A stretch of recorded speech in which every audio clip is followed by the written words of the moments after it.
Life में problem चल रही है, कुछ समझ नहीं आ रहा है। अगर सपनों के शहर में हारने का मन कर रहा है, सब कुछ छोड़कर नॉर्मल ज़िंदगी जीने का मन कर रहा है, तो ये कहानी काफ़ी कुछ सिखाने को मिलेगा।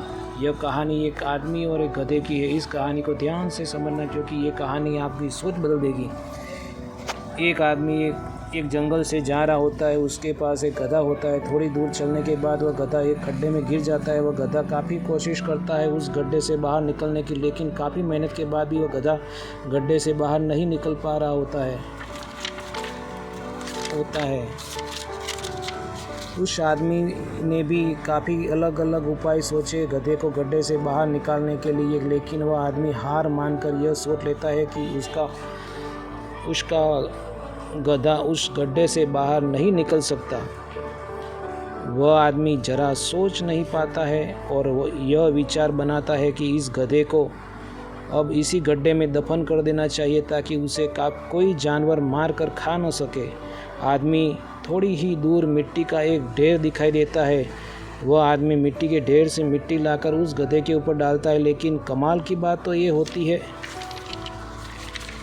है गधा दफन होने की बजाय मिट्टी के सहारे ऊपर आने लगता है। यह देखकर वह आदमी खुश होता है और सोचता है कि मैं तो इसे दफन करने वाला था। अब अगर मैं इस गड्ढे को ही भर देता हूँ, मेरा गधा ऊपर आ जाएगा। उसी प्रकार वह गड्ढे में मिट्टी डालता है और गधा ऊपर आ जाता है।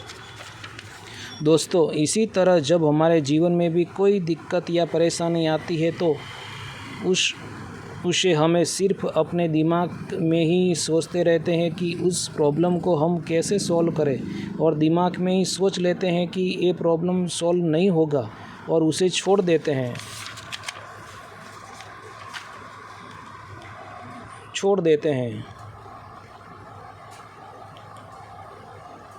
तो आशा करते हैं कि आपको इस कहानी से अच्छी सीख मिली होगी, और आपके अगर किसी प्रॉब्लम में है तो सोचिए मत, उस पर एक्शन लीजिए। और जितना आप उस प्रॉब्लम के बारे में सोच रहे हैं कि